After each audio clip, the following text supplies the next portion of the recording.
Bonjour Mathieu Klein, maire PS de Nancy, merci d'être avec vous. Vous avez signé cet appel de 220 personnalités, vous en faites partie, qui appelle à faire barrage au Rassemblement national en signant dès maintenant un accord de désistement pour le deuxième tour. Vous faites partie de ces signataires avec entre autres Raphaël Glucksmann, Agnès Pannier-Runacher, Daniel Cohn-Bendit, Yannick Jadot ou Jean-Marc Ayrault. L'idée est simple et vous allez tout nous dire, celui qui arriverait troisième dimanche se retirerait pour éviter la victoire du RN. Voici ce que vous avez signé face à l'échéance du 7 juillet. Il nous paraît indispensable, dites-vous, de contribuer ensemble à éviter cette catastrophe démocratique, économique, sociale, écologique que constituerait l'arrivée au pouvoir de l'extrême droite. On se partage donc, on commence à se partager cette élection avant qu'elle ait lieu. J'entendais certains de vos collègues qui n'ont pas signé qui disaient « Ah non, très peu pour nous, attendons de voir ». Mais là, vous faites déjà un pari sur ce premier tour ? Déjà, c'est une façon de hiérarchiser les priorités, parce que le relativisme aujourd'hui que chaque jour nous entendons face à l'éventuelle victoire de l'extrême droite, qui ne serait finalement pas si grave que cela, est-ce que, à force de ressasser toujours ces antiennes qui n'ont pas fonctionné, nous ne faisons pas fausse route, enfin, nous en sommes arrivés à un point dans l'opinion aujourd'hui où le danger de l'extrême droite n'est plus perçu avec l'acuité qui doit pourtant être celui avec lequel nous le combattons. Moi, je vous rappelle que si demain l'extrême droite arrive au pouvoir, c'est la construction européenne qui sera mise à l'arrêt. La construction européenne, c'est aujourd'hui la capacité pour l'Ukraine de se défendre. Si l'extrême droite arrive au pouvoir, ce seront les étrangers qui sont stigmatisés. Si l'extrême droite arrive au pouvoir, les pauvres seront encore plus pauvres parce que le chaos économique et social qui s'en suivra touchera en premier lieu les classes moyennes et les classes populaires.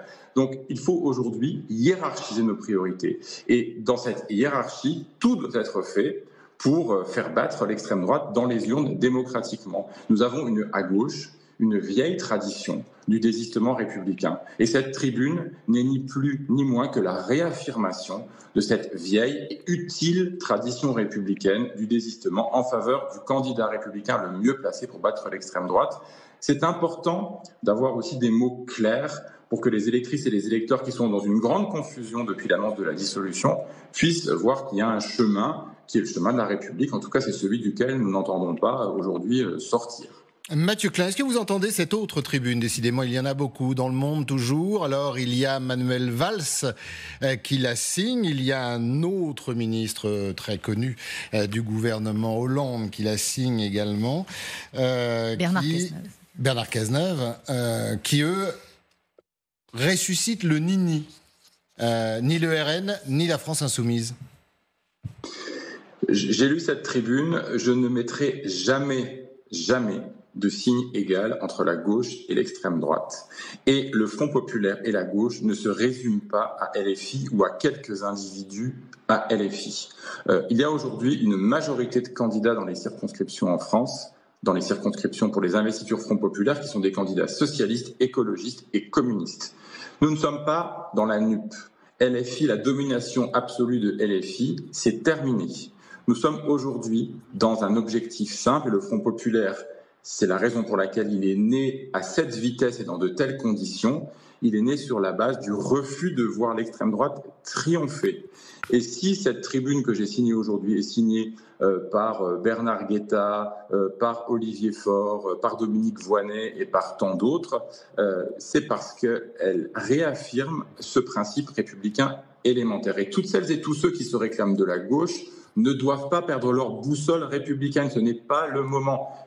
Je le répète, il y a suffisamment de confusion. Moi, je suis maire d'une grande ville, Nancy, dans une région, la ville résiste à l'extrême droite depuis toujours, mais dans une région, la région Lorraine, la région Grand Est, où il y a beaucoup d'élus RN, FN, d'extrême droite depuis longtemps.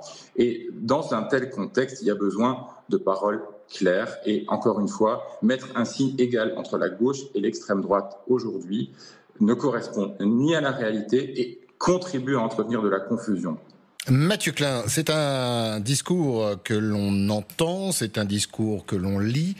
Est-ce que c'est un discours qui sera effectif et que l'on comprendra sur le terrain ? Je pense à celles et ceux qui font campagne. Il reste 5 jours, c'est difficile, très difficile pour certains.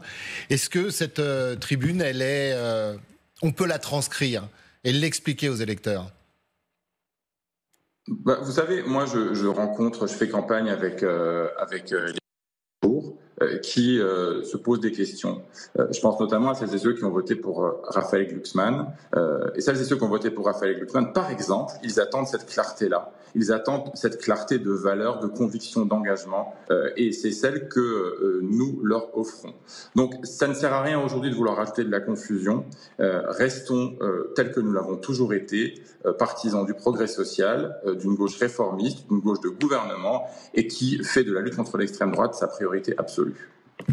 Vous allez un peu à l'encontre de Gabriel Attal qui, dans le Figaro ce matin, disait on se prononcera le moment venu, à savoir est-ce que justement... C'est incompréhensible. Vous savez, je trouve que c'est d'une gravité extrême d'entendre des responsables, dont le Premier ministre de la majorité présidentielle aujourd'hui, ne pas assumer le barrage républicain à l'extrême droite. C'est là où l'on mesure à quel point la dissolution finalement est une sorte d'accélérateur de particules, un révélateur des faiblesses politiques sur lesquelles se sont fondés le macronisme. Et aujourd'hui, celles et ceux qui, dans le camp présidentiel, ne sont pas capables de dire que contre l'extrême droite, ils utiliseront le bulletin de vote républicain qui sera à leur disposition, ils commettent une faute morale, mais ça, à la limite, ça se discute, ils commettent une faute politique, et ils contribuent justement à entretenir finalement ce chaos permanent dans lequel nous vivons.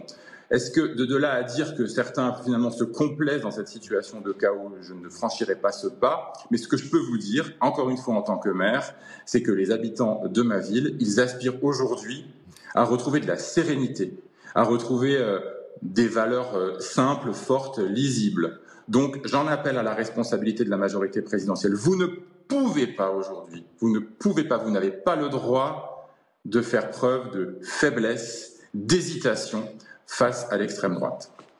Dernière question, Mathieu Klein, je sais que votre emploi du temps est chargé. Vous répondez quoi à Jean-Luc Mélenchon? Hier soir encore, il dit que le Premier ministre sera LFI et il renvoie dans les cordes Glucksmann, que vous connaissez bien, que vous défendez, Raphaël Glucksmann, en disant que s'il est là où il en est, c'est grâce à lui et qu'il lui a payé un tribut en siège. Est-ce que ça aussi, c'est raisonnable? Est-ce que ça aussi, c'est républicain à 5 jours d'un scrutin?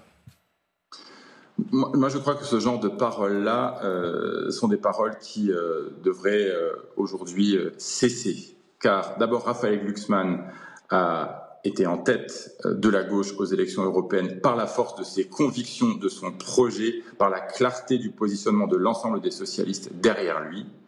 Et c'est uniquement à ces facteurs-là que nous devons ce bon score de Raphaël Glucksmann aux élections européennes. Le futur ou la future première ministre de la coalition de gauche qui doit gagner les élections législatives ne peut être que le fruit du consensus entre les différents partis du Front populaire. Et à l'évidence, il n'y a pas l'ombre d'un consensus sur Jean-Luc Mélenchon. Merci beaucoup Mathieu Klein d'avoir été notre invité, d'avoir répondu clairement à toutes ces questions.